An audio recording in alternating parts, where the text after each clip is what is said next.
जय हिंद दोस्तों। कैसे हैं आप लोग। आप लोगों के लिए ये क्लास अति महत्वपूर्ण हो सकती है, क्योंकि ये महान तबला वादक जाकिर हुसैन और महान स्पिन बॉलर आरस्टिन के ये पेपर में आने वाले गत वर्षों में ये आपको पूछने वाले हैं और पूछे जाएंगे ही, क्योंकि ये आप लोगों के लिए अति महत्वपूर्ण हैं। इसी के साथ हम बात करते हैं तबला वादक जाकिर हुसैन का 73 वर्ष की उम्र में हुआ निधन। ये हाल ही में अभी इनका निधन हुआ है। इन्हीं के ऊपर हम कुछ करंट अफेयर्स के क्वेश्चन बना के लाए हैं, जो आप लोगों के लिए महत्वपूर्ण हो सकते हैं।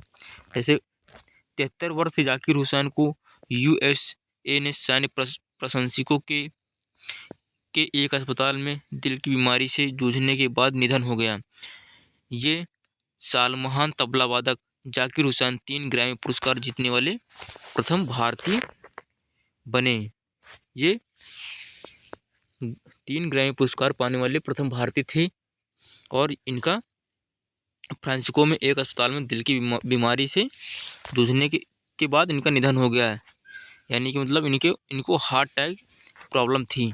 इसी के साथ अगर दूसरे पॉइंट पर बात करते हैं, इस साल की शुरुआत में प्रीमियम म्यूजिक अवार्ड में जाकिर हुसैन ने पाश्तू गाने के लिए सर्वश्रेष्ठ वैश्विक संगीत प्रदर्शन, सर्वश्रेष्ठ समकालीन वाद्य एल्बम एवं सर्वश्रेष्ठ वैश्विक संगीत एल्बम के लिए ग्रैमी पुरस्कार जीता है।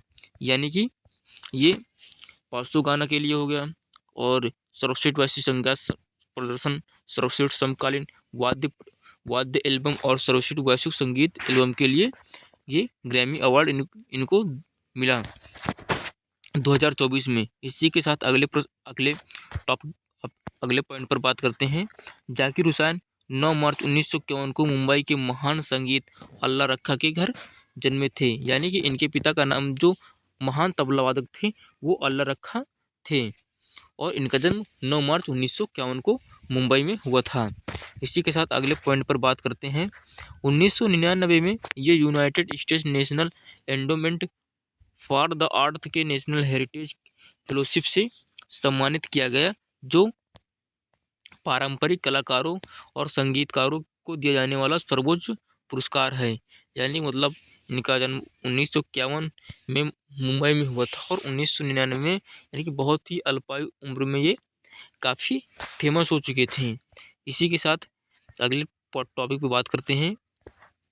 तबला वादक को 1988 में पद्मश्री, 2002 में पद्म भूषण और 2023 में पद्म विभूषण से सम्मानित किया गया। उन्हें 1990 में भारत सरकार संगीत नाटक अकादमी पुरस्कार, संगीत नाटक अकादमी फेलोशिप 2018 में रत्न सदस्य से भी सम्मानित किया गया है। यानी कि मतलब ये कम से 4-5 सर्वश्रेष्ठ सम्मानित पुरस्कार से इनको सम्मानित किया गया है। जैसे कि 1988 में पद्मश्री, 2002 में पद्म भूषण और 2023 में पद्म विभूषण से सम्मानित किया गया और 1990 में भारत रत्न से भी सम्मानित, संगीत नाटक अकादमी पुरस्कार से भी सम्मानित किया गया और संगीत नाटक अकादमी फेलोशिप 2018 में भी रत्न सदस्य से भी सम्मानित किया गया है। यानी कि तबला वादक जाकिर हुसैन की जीवनी तो बहुत बड़ी है, मगर हम उनको कम से कम शब्दों में आपको यहाँ पर समेट कर बता दिए हैं। इसी के साथ आर अश्विन सर की बात करते हैं।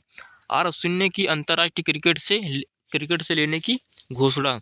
यानी कि मतलब आर अश्विन जो कि दिग्गज खिलाड़ी हैं, ये भी हाल ही में ऑस्ट्रेलिया और इंडिया के बीच चल रहे टेस्ट के बीच उन्होंने अचानक घोषणा कर दी और वो संन्यास ले लिए हैं। इसी के साथ उनके जीवनी के कुछ पल जो हम आप लोगों को शॉर्ट शब्दों में बता सकते हैं, वो लेकर उस पहली टॉपिक की बात करते पॉइंट की। तो भारत के स्टार ऑलराउंडर रविचंद्रन अश्विन ने तत्काल प्रभाव से अंतर्राष्ट्रीय क्रिकेट से संन्यास की घोषणा की है।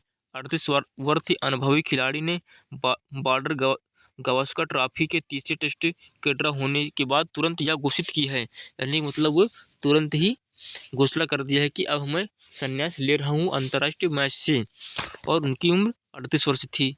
इसी के साथ अगले पॉइंट पर बात करते हैं। 765 विकेट के साथ अश्विन अनिल कुंबले के बाद भारत के दूसरे सबसे ज़्यादा विकेट लेने वाले गेंदबाज हैं, यानी मतलब सबसे नंबर 1 पर अनिल कुंबले सर और दूसरे नंबर पर अश्विन सर विकेट लेने वाले गेंदबाज बन गए हैं। वह 98 मैचों में 500 टेस्ट विकेट लेने वाले दूसरे सबसे तेज गेंदबाज हैं। इसी के साथ अगले पॉइंट पर बात करते हैं। एक पारी में 37 बार विकेट लिए हैं, जो श्रीलंका के दिग्गज मुथैया मुरलीधरन के बाद दूसरे सबसे ज़्यादा विकेट हैं। यानी मतलब मुरलीधर सर सबसे टॉप 1 पर हैं, उसके बाद अश्विन सर जो कि 37 बार 5 विकेट लिए हैं एक ही पारी में। और इसी के साथ अगले पॉइंट पर बात करते हैं। उन्होंने सबसे लंबे प्रारूप में 6 शतक और 14 अर्धशतक भी मारे हैं, यानी कि मतलब जितने भी मैच खेले हैं उनमें से ये 6 शतक और 14 अर्धशतक भी लगाए हुए हैं।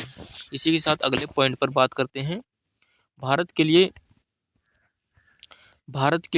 106 टेस्ट, 116 वनडे और 65 टी20 अंतर्राष्ट्रीय मैच खेले हैं, जिनमें क्रमशः 537 यानी मतलब 106 टेस्ट में 537 रन और 116 वनडे में 156 रन और 65 टी20 में 72 विकेट लिए हैं।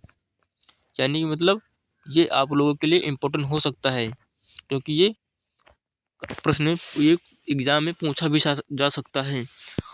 अश्विन ने 2011 आईसीसी क्रिकेट विश्व कप में 2023 आईसीसी चैंपियन ट्रॉफी जीतने वाली भारतीय टीम का हिस्सा भी थे। यानी कि मतलब ये जो 2011 आईसीसी विश्व कप हुआ और 2013 में चैंपियंस ट्रॉफी जीतने वाले भारतीय टीम का हिस्सा थे।